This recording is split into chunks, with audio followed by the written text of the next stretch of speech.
2.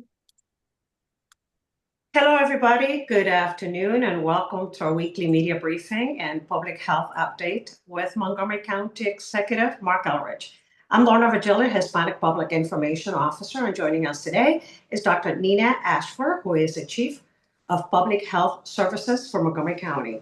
Mr. Sean O'Donnell, Deputy Chief of Public Health Services, Dr. James Bridgers, the Director of the Department of Health and Human Services, Dr. Earl Stoddard, Assistant Chief Administrative Officer, and joining us today, our special guest is Council President Kate Stewart. Thank you, everybody, for joining us. And with that, good afternoon, Mr. County Executive. Good afternoon, everybody. Sorry I was a little late. I was coming from a doctor's appointment, and if I am a little hesitant sometimes reading, I had my eyes dilated, so I'm trying to focus on this as best I can. Thank you for joining us again. And, nothing that we've seen over the first 48 hours of this new administration has been much of a surprise to us, but we understand that there are many in our county who are concerned, and given the executive orders, they probably should be. Although there are many issues that we in the county's executive's office work on with the council, few unify us in one voice as much as ensuring that all of our residents feel safe, secure, and heard here in Montgomery County. And I want to thank Council President Kate Stewart for joining me here today. President Trump continues to sign numerous executive orders and make plans that have the potential to impact people who live and work in Montgomery County. We're still reviewing most of them to understand how they would be implemented and what their impact's going to be. However, there were a few that are already concerning and, quite frankly, an affront to decency and courage. And I'll start out with the executive order that pardoned all of the January 6th rioters. Turning over their convictions and stopping further prosecutions is very troubling. This is probably, I guess, what makes it especially bizarre is the president was very adamant about how he felt about people who attacked police and, the toll that policing takes on police. And here he's pardoning 1,500 people who attacked police and actually killed one of them.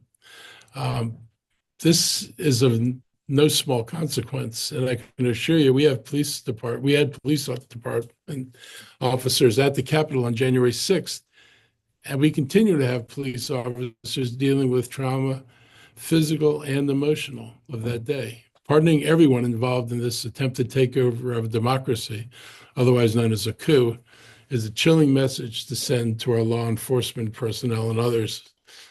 Perhaps this is just so much for law enforcement, law and order. It's also a sign of our sad state of affairs that President Biden had to issue pardon to those on the January 6th Select Committee, including our own Congressman Jamie Raskin, to preemptively protect them from political persecution. These lawmakers and aides were doing their jobs and investigating real crimes that happened right in front of our eyes. Another executive order withdrew the U.S. from the Paris Climate Agreement at a time when communities across the nation are feeling the impacts of climate change. Snow in Texas and Florida, wildfires in Southern California, hurricanes in the South, flash flooding in mountains in North Carolina, and mudslides on the East Coast. All of his actions are a step in the wrong direction. Montgomery County set ambitious climate goals to reduce greenhouse gas emissions by 80% by 2027 and to achieve a net zero emissions by 2035. These goals reflect the urgent need for climate action and our commitment to build a sustainable future. While we remain a leader in climate resilience, sustainability, investing in clean energy, expanding public transit, and adopting innovative programs to support our climate action plan, our current government's actions at the federal level will now hamper our efforts instead of enhancing them. And I got asked, to what end is he adopting policies that hasten global warming other than to enrich the oil barons who supported him? I think even in the bigger picture, to try to shut down the windmill industry and to steer away from anything and all this tech out there that could help us address global warming. Anything you build could be built in America, whether it's windmills or heat pumps. These are all industries that could grow and prosper on an effort to fight global warming. And since we exist in a global world, any attack on the ability to diversify industry in the United States and to fall back on oil is ultimately something that's going to leave the United States less competitive in world markets, because around the world, people are going to be buying heat pumps and they're going to be installing windmills. And if the United States isn't selling them to people, somebody else will be. And the American economy is not big enough to survive a supplantation of our businesses in the rest of the world. So I hope some of the folks in the business community can get through to the president that this excessive vision of protectionism is not actually going to be good for American businesses.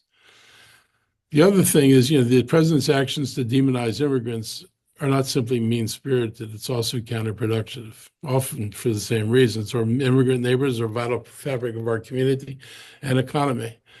Even in Maryland, there are immigrants who support the agricultural sector, but in the major agricultural baskets of the country, immigrant labor is absolutely crucial to the harvesting and planting of crops. And I'm not sure if he's fully thought out what's going to happen when there isn't anybody around to plant or harvest. I support Attorney General Brown's decision for Maryland to join the other states in a lawsuit filed this week to challenge President Trump's executive order to end birthright citizenship, something that is actually in the Constitution of the United States.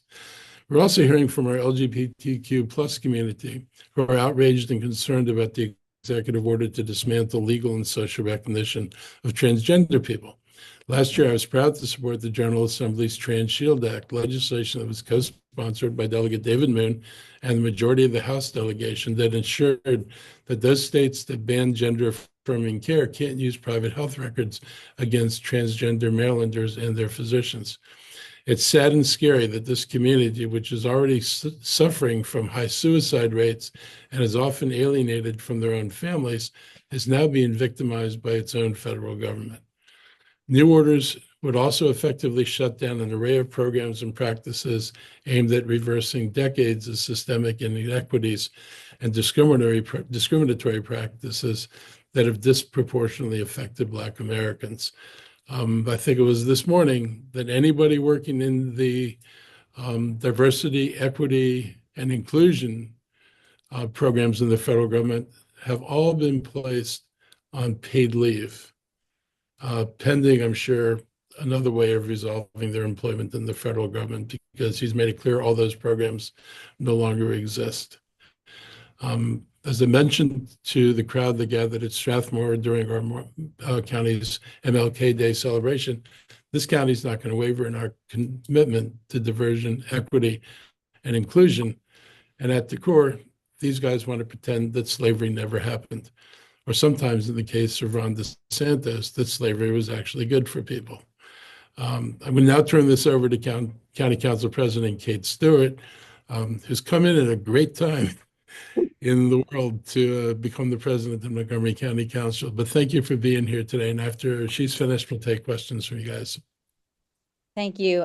Thank you very much for inviting me today to join today's media briefing. And I think it's really important that both of us are here today, like we were together at the Strathmore to celebrate Martin Luther King Day, because it shows that Montgomery County leaders are united in service and support for all of our residents. With the new administration, our first priority here in Montgomery County is to our community members and doubling down on Montgomery County's commitment to being a safe and inclusive place to live, work, worship, and raise a family. And as the county exec said, what this means specifically is that regardless of changes in administration, here in Montgomery County, we're going to continue our work on racial equity to ensure our policies we pass are advancing equity and dismantling historic institutionalized racism. It means we're going to continue providing funding and services for our LGBTQ plus community and make sure that Montgomery County continues to protect the rights of our LGBTQ plus residents.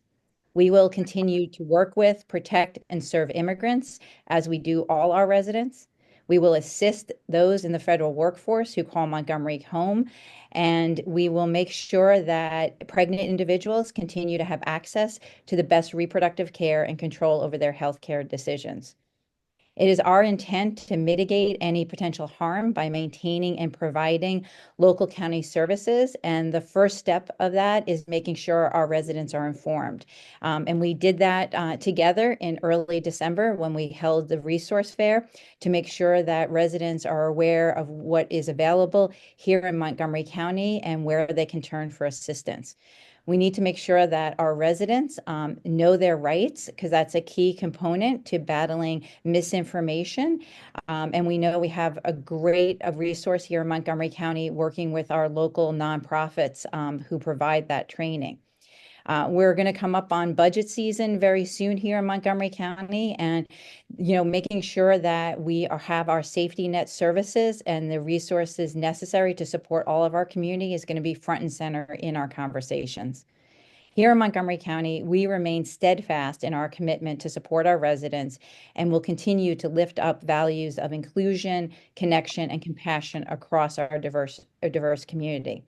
Additionally, we're going to continue to promote policies and maintain community safety, combat hate and discrimination in all its forms. So I'll end by just saying, we are steadfast in our values. We're resolute in standing with and for those being attacked, and we're tireless in moving our county and our economy forward. Thank you. Thank you, Council President. Members of the media, we are going to open it up right now. And I see a lot of hands up already. And the questions that we'll take now, they're going to be for the Council President and the County Executive regarding the proposed changes at the federal level and possible impact in Montgomery County. So Kate Ryan, WTOP, go ahead. Good afternoon, Kate. You might need. There we go. Yep. There you go. Okay. Thank you so much.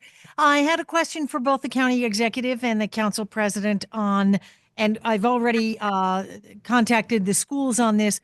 What are your concerns regarding the Trump administration's intent on removing the sensitive designation to schools for enforcement of ICE and Border Patrol enforcement efforts?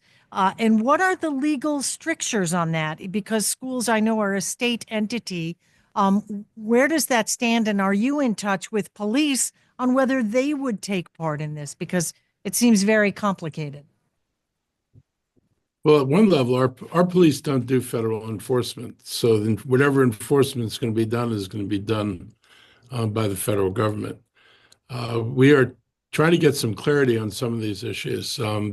I just read the bit about churches and schools, and we have protocols, for example, for if somebody comes into a school and says they want to see a person, they usually have to explain why they want to see them. And so we haven't yet had a conversation with the school board, but I assure you we will be having that conversation shortly about what exactly they have to do and what they don't have to do. But we're really worried about it. I'm very worried about it. And, after all the talk about going after the hardcore criminals, I wonder how many hardcore criminals they're going to find in elementary school. That should be very interesting. Kate? Yeah, thank you. Thanks, Kate, for the question. I think this is something that we have all been preparing for over the last couple of months. And I will say I've had conversations with our superintendent, and this has been very top of mind for him. I will say my conversations with the superintendent and what Montgomery County schools are doing is preparing their principals, their school faculty. In the case of ICE showing up at the schools, they have information that they've been sharing also with families to make sure that they have appropriate paperwork that they would need. And so, as the county exec said, we need to be looking into the legal issues here. But the most important thing we can be doing right now is sharing information with our school staff, with our families, to make sure that they're prepared. Got it. And is there any indication that this would be restricted to high schools, secondary schools versus elementary? I have no idea what they're going to do at this point. That's why we've got to read this order more carefully and see what they actually intend to do regarding implementation. Gotcha. And where do you get and last question, where do you get your legal advice on the, and again, I'm asking because I truly don't know the Yeah. intersection of local versus federal here. Do you go through the AG's office, the county attorney? We go through the county attorney. Obviously, the school system had their attorney, and I'm sure they've had the same discussions. We're also in contact with the AG's office, and we're going to continue as issues come up to get an evaluation from them and possibly some others about what the implications of it are.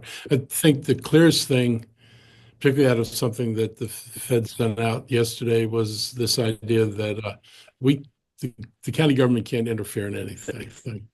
And that's, frankly, we've never interfered with them before. The county government never put itself between people and said, you can't do this or you can't do that. So I don't anticipate, I don't know where they think that was coming from, but we haven't done that. We'll see what our lawyers tell us, but we'll do whatever the law requires us to do. Got it. Thank you both very much. Thank you, Kate. Ryan, Brad Bell, ABC7. Good afternoon, Brad. Good afternoon. Hello, Mr. County Executive. So, Yeah. along the same vein, there's a new reporting out that the Department of Justice has told U.S. attorneys across the country to investigate and perhaps prosecute local officials who don't fully cooperate with their plans to carry out mass deportations.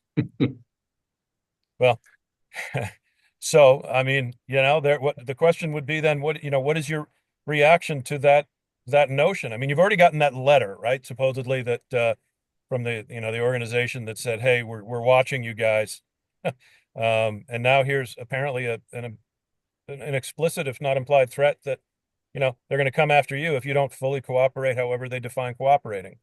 Well, they don't get to define cooperating any way they want to. Whatever cooperating means has to be legal.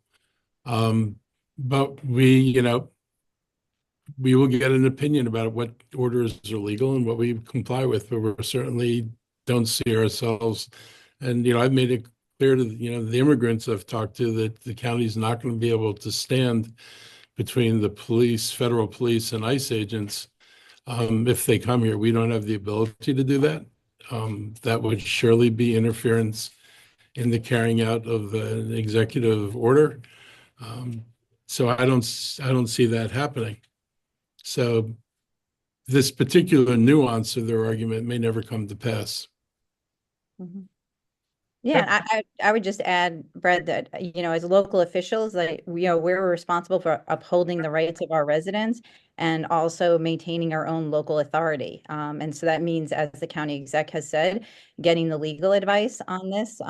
But as we've discussed, enforcement of immigration laws is a federal responsibility, and our responsibility here in Montgomery County is to our residents and making sure they have the most up-to-date information on protecting themselves and keeping their families safe.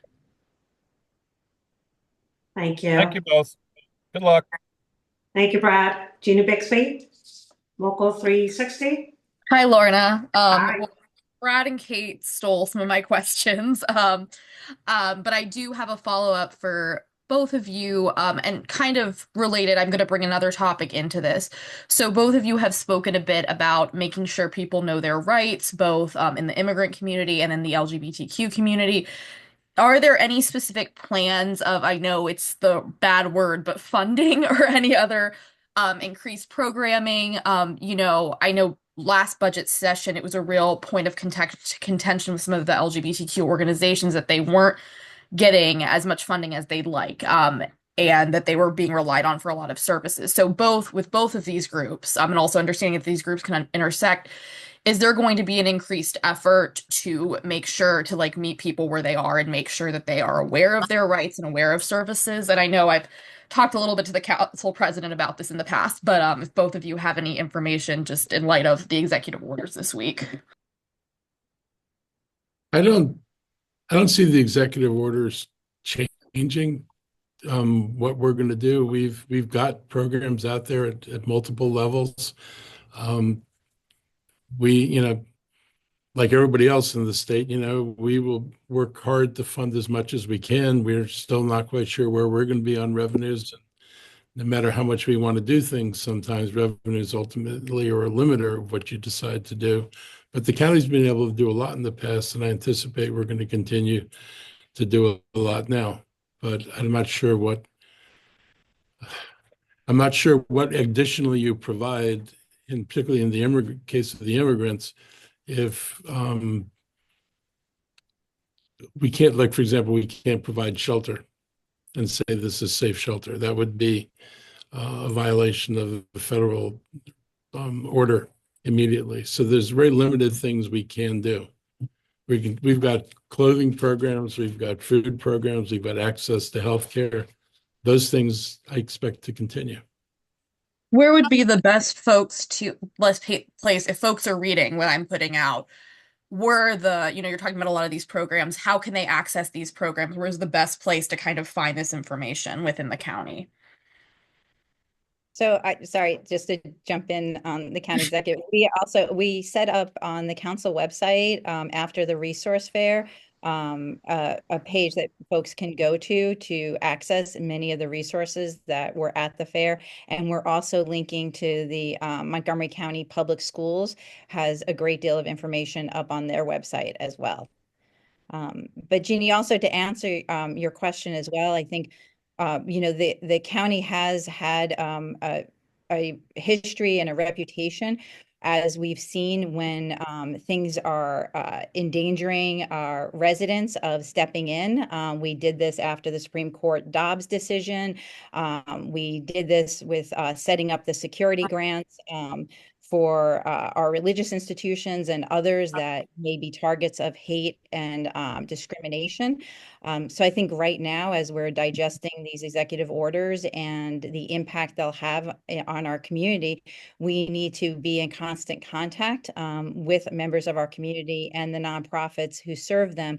It may not be additional resources. It may be hearing from some folks flexibility in some of the that they receive from the county now to shift some of those funds to providing different services than they anticipated they would have to. And I do just want to note and thank the county executive, because we were able in the budget last year to provide the LGBTQ plus community, the MoCo Pride Center, with $500,000 in the budget. And that has been crucial in them really stepping up and providing many of the resources that we've needed and are going to need over these next 4 years. Thank you. I appreciate the web page, because I know not everybody reading it will be able to spend hours like I can looking at all the resources. So I was going to say, Ginny, we're actively actually working with something on the Pride Center that we're not quite ready to announce yet, but I'll follow up with you when it's ready to go, because I think it addresses in part what some of the things you're trying to get to with additional access to services and spaces for the LGBTQ plus community. thank you. Thank you, Jeannie. Marianne Shassad, Montgomery Community Media. Good afternoon, Marianne. Good afternoon. Thank you. I'm wondering, does the county have any idea of how many residents here have birthright citizenship in the county? And then for Council President Stewart, I'm wondering, just as a District 4 representative, have you heard from any of those residents? Earl, do you know any of the numbers? Have we managed to get a number of birthright? I'm not quite sure how we know who they were. I don't know because they're simply right. U.S. citizens right now. So I don't know that we'd be able to discern. I've seen the numbers, nationally, it's 1 in 13 active births right now would qualify under the way the executive order is drafted as not being eligible for citizenship. So obviously that's a big number. And, because it's a pretty broad, it's not just people born of undocumented immigrants, it's people born of those on temporary visas like student visas or work visas as well. And so it's broad. And so I don't even know how we would begin to capture how many people currently have birthright citizenship as defined by this executive order. Yeah, I'll just say I think everyone is still, as the county exec stated before, is we're in the first 48 hours and people are still digesting and trying to understand how this impacts our country, our community, and then them personally and their families. And so we've been hearing a lot from residents across the board on many of these issues, and I still think everyone's still trying to process what it means for them. And the one, if I may, the one piece I would add to what the council president just said, many of these executive orders mandate that departments, executive branch, federal executive branch agencies develop guidance or implementation steps. And much of the details of the impact, the timelines, the way that the terms are being defined will be set by those executive regulations. And we'll have a lot more understanding at that point what the implications would be. I think the key to understand is that many of these executive orders do not have an immediate effect. They have some timeline whereby the respective departments that they speak to are expected to implement them. And so while we have seen, for example, changes in the federal remote work and telework expectations immediate, the DEI things were immediate. Many of the other executive orders require some additional documentation be developed by different departments, and we won't have a good sense of exactly the immediate implications until those guidelines are released. Thank you so much. Thank you, Mariam. Dana Monroe, The Washington Post. Good afternoon. Well, I have two questions about the DOJ memo. And the first one is, you guys got the letter from Stephen Miller basically saying you have some sort of sanctuary policy, considering you a sanctuary jurisdiction, even if you guys don't yourself. And that makes me imagine that there's like a work group that the DOJ mentioned in the memo, that a work group about sanctuary cities and examining their policies. Is there any policy that you're concerned about or you're going to proactively change so that you're not under attack from DOJ when they do that inspection, or just sort of wait and see what they find and what they tell you? I don't want to try to anticipate what they're going to do and proactively make adjustments if, in fact, we may not ever have to proactively make adjustments. I don't want to take something away from people that's important because we're afraid they might do it. I'm honestly not quite sure how much they're going to find that that is in the way of their immigration policy, or some of the other things in terms of sanctuary. I mean, sanctuary largely meant historically, that the county or jurisdiction was welcoming, it was going to be inclusive, and would make sure that people came there had access to services. They may look at how much of our money is federal money. In fact, I know that because I saw them one of the orders. They're going to look at how much federal money is going to services that can be used by anybody, and will probably tell us we can't use the federal money, and we'll have to make an adjustment to that if the money is being used by undocumented people. But those are the kind of things we need clarity on, and that's what we're going to be looking for, is the clarity to know, what are the exact things that we're liable for.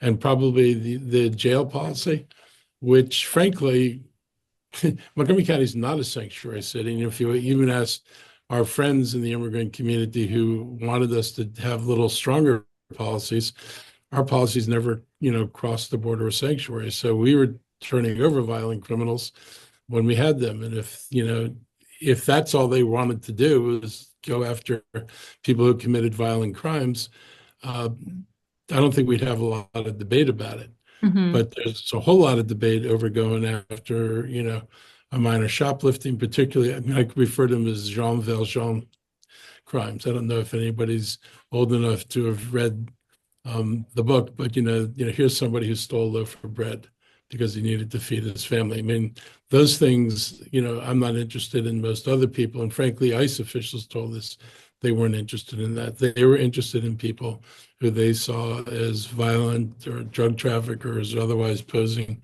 a threat to the community. And most of the crimes probably don't pose a threat to the community. So we'll see we'll see that where they go, and then we'll be stuck having to deal with it. That it leads to my second question. The DOJ memo talked a lot about violent criminals, but also just deporting any undocumented people and mandating that localities comply with any request from them, basically. Do you guys have a plan if they do come asking for people with traffic violations or low-level crimes? Look, they have access. Anytime somebody gets arrested, it gets put up on a national board. It's not a communications type board. So they know anybody who's been in and out of our jail if they want to. That's how they know to come to us sometimes for a warrant, for the removing a person from the country, though largely people who did violent crimes. So I assume they've got access to that information if someone's arrested. They have not made a lot of effort to go after all the low level stuff. Hopefully they'll stay that way. But again, we're not going to preemptively change something until we know exactly who they want. And they say one thing, we want the violent criminals, and then they talk about access to schools and churches. It's just hard to see what the actual game plan is here. And if he does get rid of everybody, good luck harvesting and planting your crops next year. Even in Montgomery County, we have a large agricultural community, and we have many migrant workers who work here during the seasons. Last question. Will you guys be reaching out to the feds or your lawyer reach out to get this clarity, or you're just going to wait until it's more publicly revealed? Earl, you can talk about this some, but we've been in discussions with them. It's not like we're waiting for shoes to drop. We've tried to be proactive. And Earl, you want to describe what you think, what you feel like comfortable talking about? I mean, we have operational level conversation. I've been texting with someone in ICE while we've been on this call because we've gotten a question about whether there was a particular event that happened in Montgomery County today, and it didn't.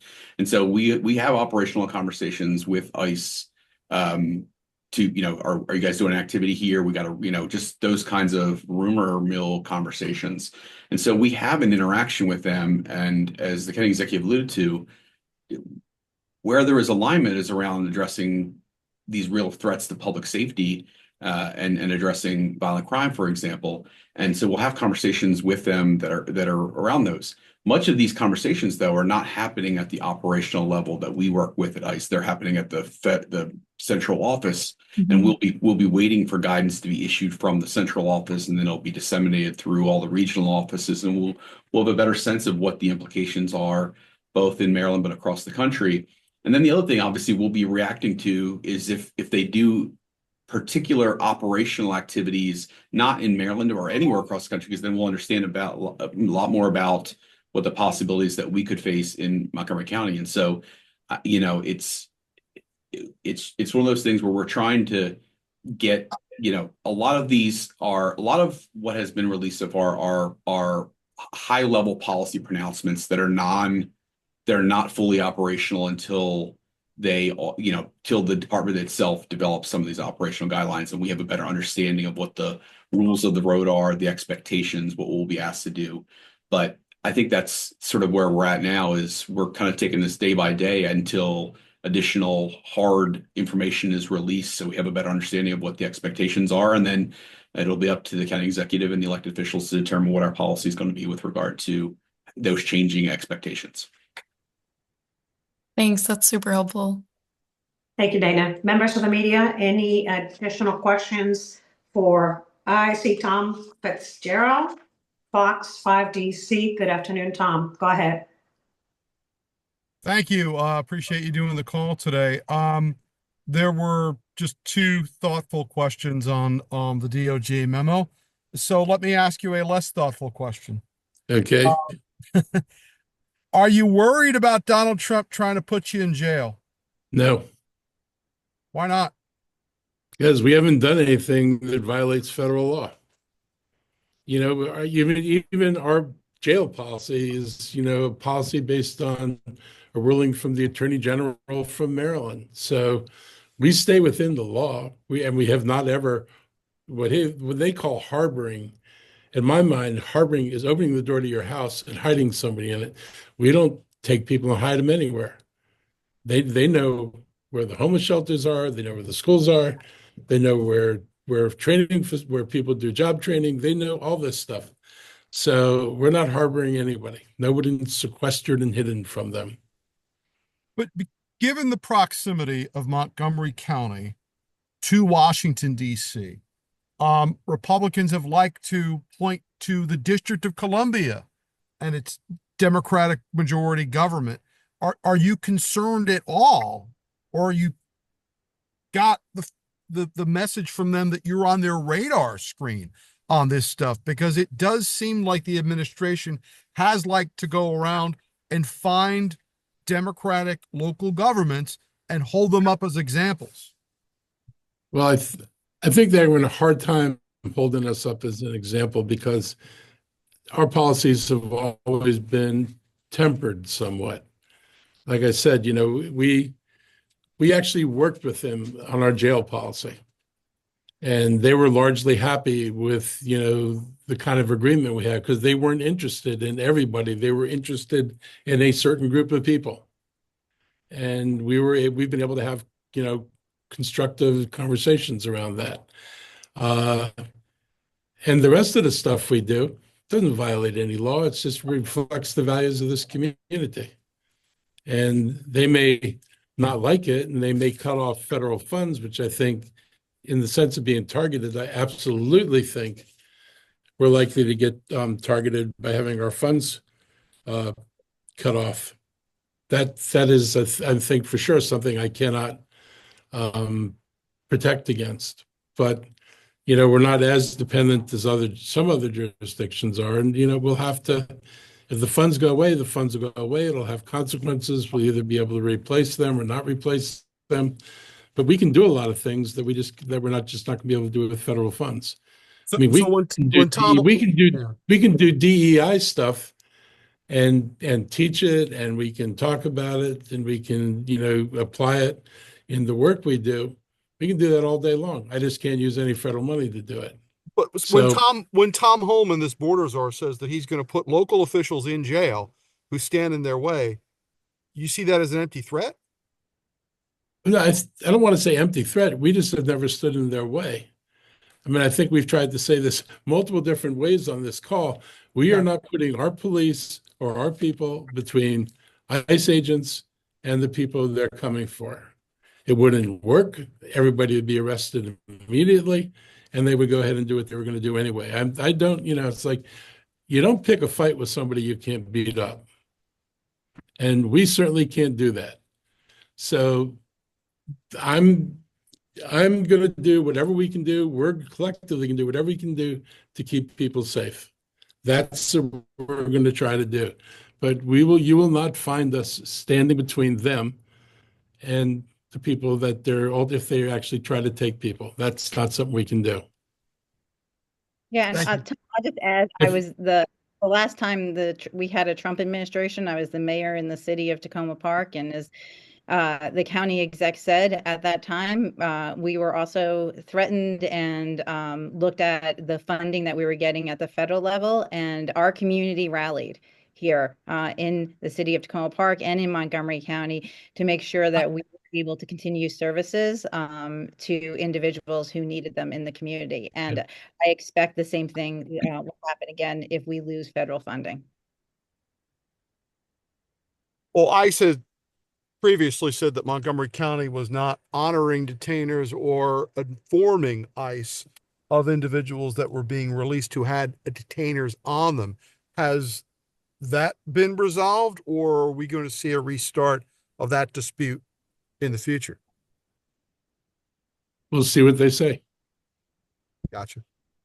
We left our last meeting in a good place in terms of agreement about notification and when. And that was before all this. Gotcha. Thank you. Thank you, Tom. Members of the media, any additional questions for the county executive? I see. Oh, okay. Dana Murmur, your hand's up again. Good afternoon again. You didn't mean that, did you? Okay, Diego Gutierrez, Univision DC. Good afternoon, Diego.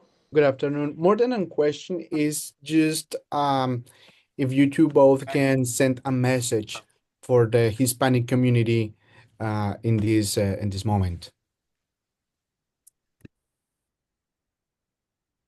Yeah, a message for Yeah. like, because many of the Hispanic community are like a fair that will be detained by the ICE or they cannot access to benefits.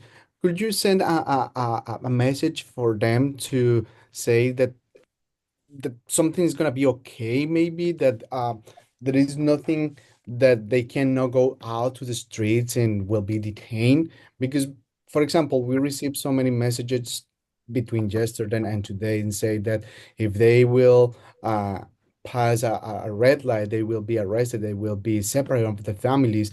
So there is a lot of fear in the Hispanic community right now. So any message for them, like a piece to calm down what they're thinking? We're not at the point where there are ICE agents patrolling the streets and looking for people that they can, you know, deport or ask for papers.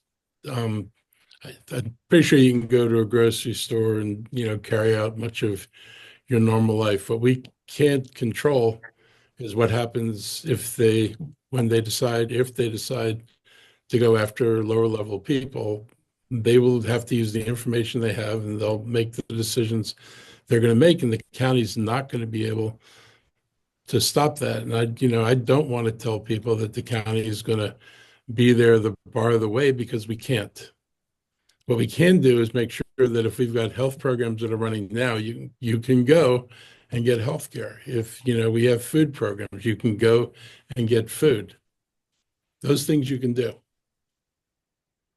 Yeah, and Thank I'll just add that, as I stated before, we're here, we're going to continue to work with and serve our Hispanic community, all of our communities. And as we are figuring out the legal issues and what these executive orders mean, we want to work with our members of our community and make sure that they have all the information that they need for their families. And so I really can't encourage people enough to get on the council's website where these resources are available, and the Montgomery County Public Schools websites, where there are links to different types of forms and documents that you can fill out to make sure that you are protecting your family, and that you have all you need in place as we're figuring out what this all means for us.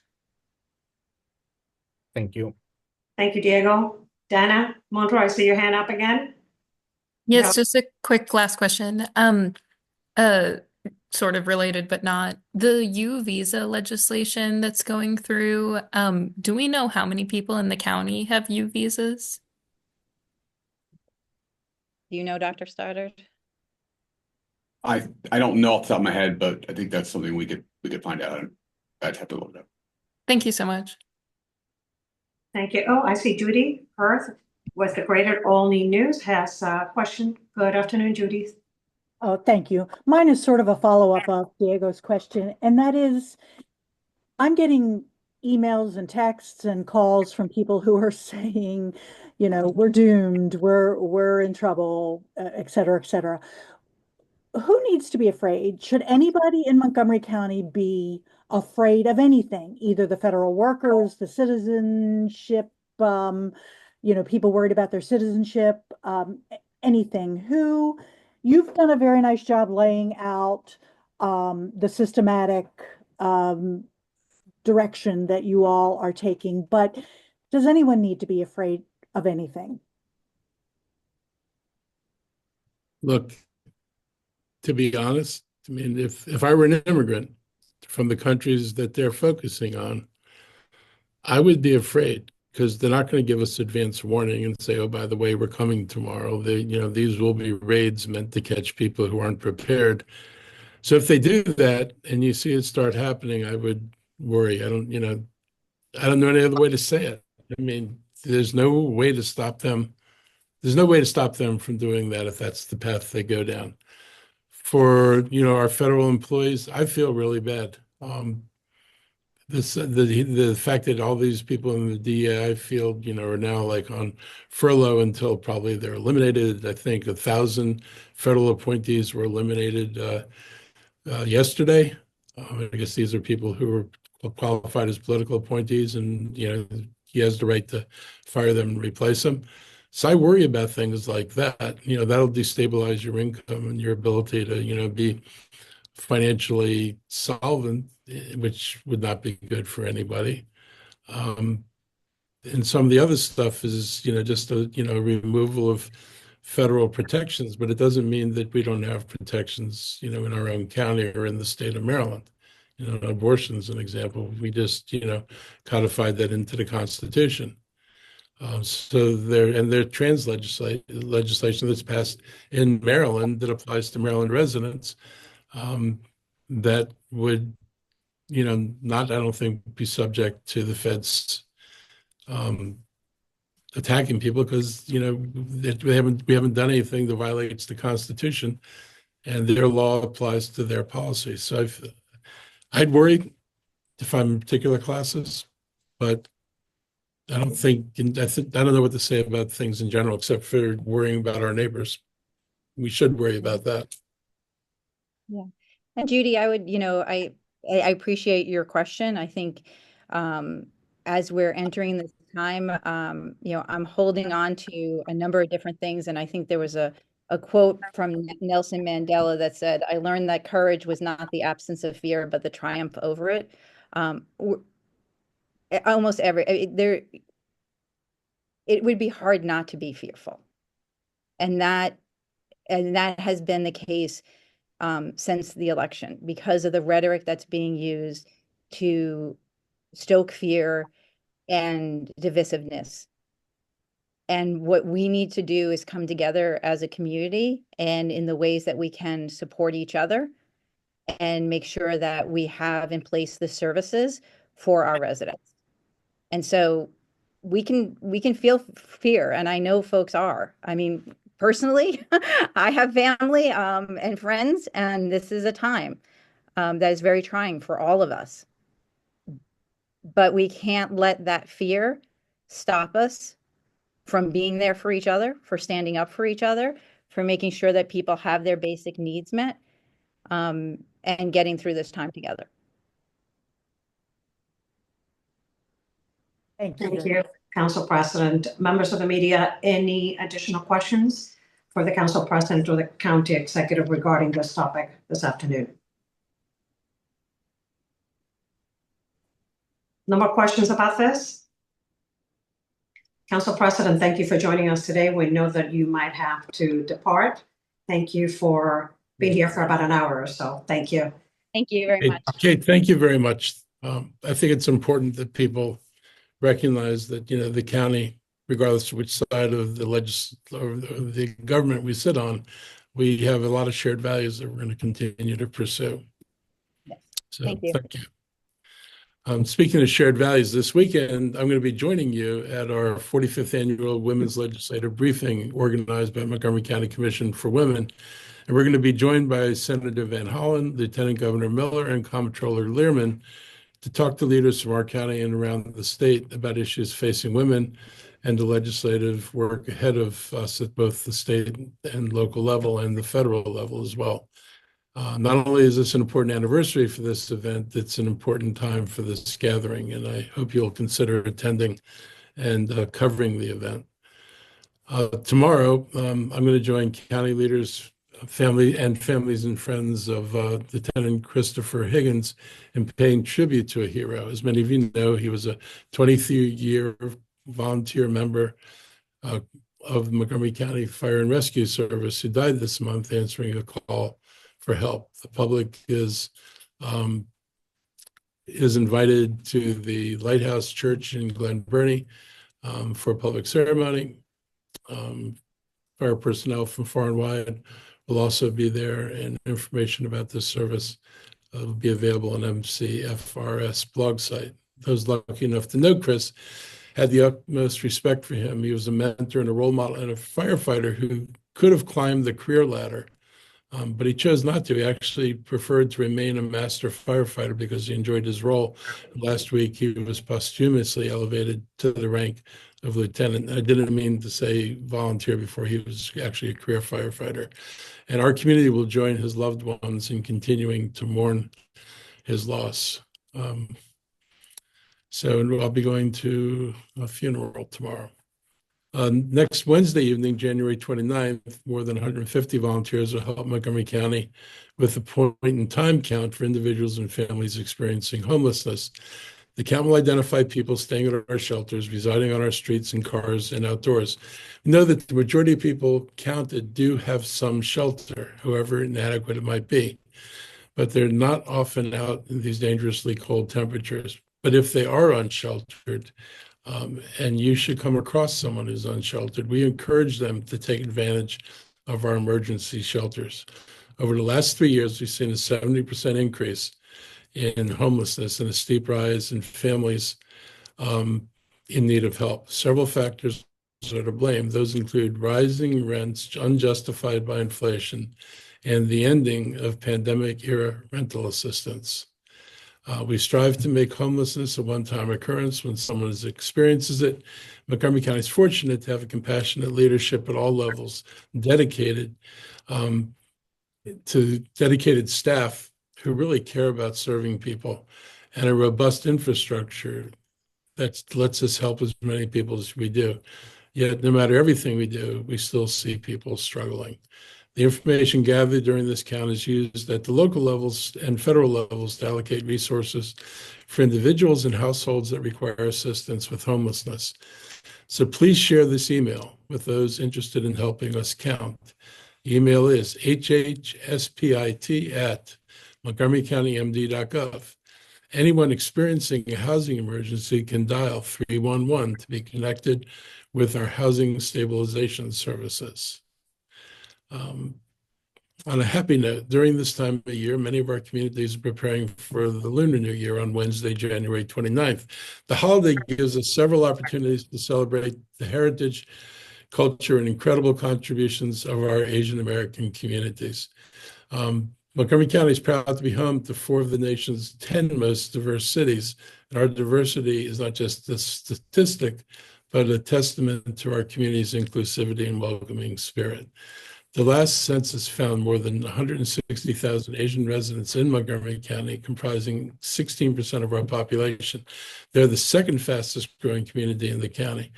And on our trips to China and South Korea, Taiwan, India, and Vietnam, we were consistently hearing from people who were familiar with Montgomery County.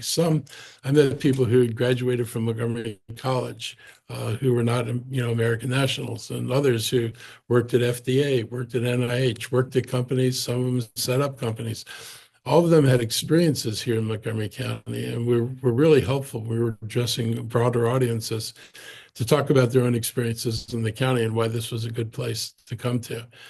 That's when you know that the work you do is getting through, is when people who live here are telling other people that this is a good place to come and live. We've built a reputation as a community where diversity thrives, and we should be proud of that. Lunar New Year celebration is always a highlight of every year. One of the things I love about Lunar New Year is that they celebrate it for almost 2 months, giving people multiple opportunities to interact with friends in their communities and celebrate their hopes for the new year. So I look forward to attending these festivities. They are always very interesting. At this time, I'm giving my health team and other county leaders an opportunity to share any updates before opening it up to your questions.